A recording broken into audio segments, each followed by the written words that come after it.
Greetings, everyone. It is great seeing you all here. Now, let's take a moment to look around this auditorium, okay? You'll see students, teachers, and parents with different ages, different experiences, and three different definitions of the word fine. You see, when a student says, I'm fine, it usually means, please don't ask. When a parent says it, it means, we'll talk later. And when a teacher says it, it means that nothing is fine. And this is where my talk begins, with how often words say something, but they mean it in a completely different way. Now imagine if every word you spoke suddenly vanished. How much of you would still be understood? This question bothered me. And it bothered me much more than I expected. You see, I've noticed numerous instances of people obsessed with talking, be it stating their opinions, fighting arguments, or sending messages. It's constant verbal traffic. What also bothers me is how people text a lot, but they often avoid real conversations.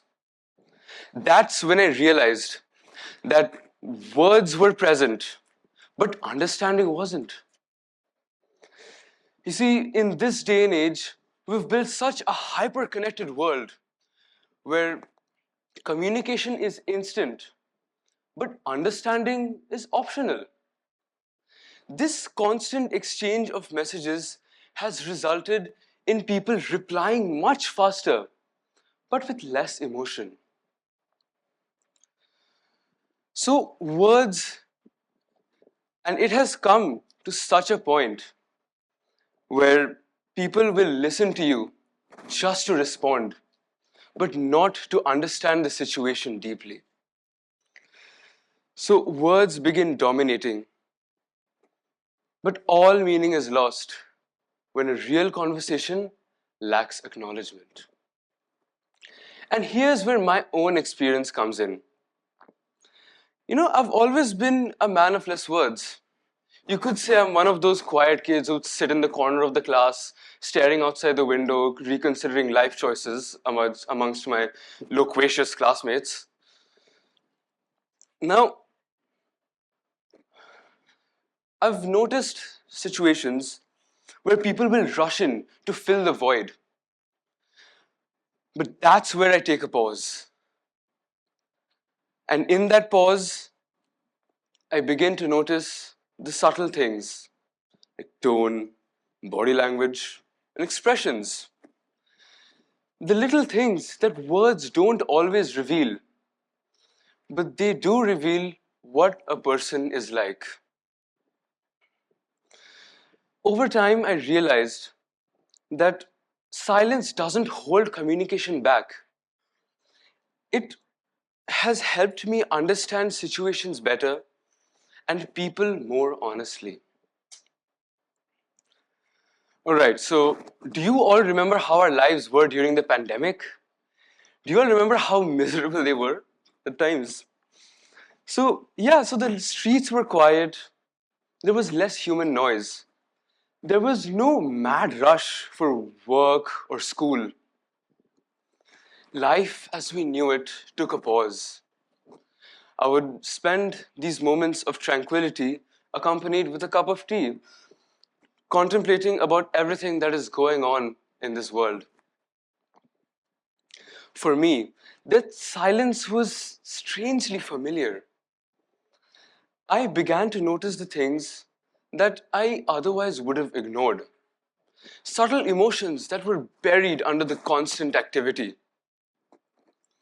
Are my surroundings, which I barely slowed down enough to see.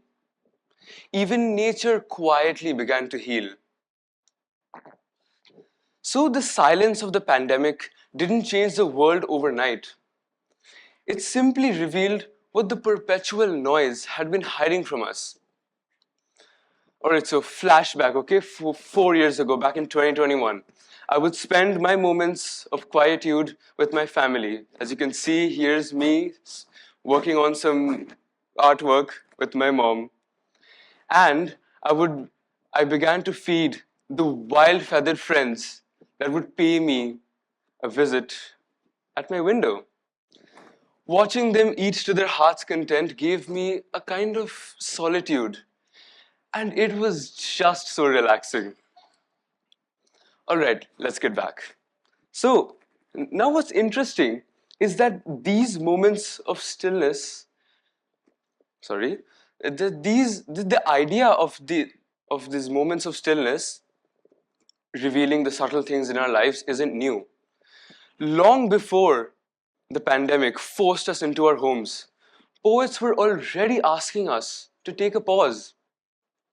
In his poem, Keeping Quiet, Pablo Neruda suggests that these moments of stillness are what allow us to reflect not just on the world around us, but on how we treat ourselves and one another. Neruda teaches us that silence is not the absence of words, but a space where meaningful words are born. So maybe that's what a world without words teaches us. Not that language is unimportant, but that understanding doesn't always live in sentences.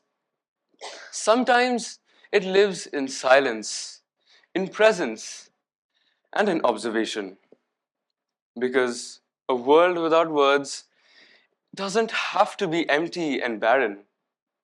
It's simply, sorry, it is, it lives in, it is attentive, it is reflective, and maybe, just maybe, it is more honest. Thank you.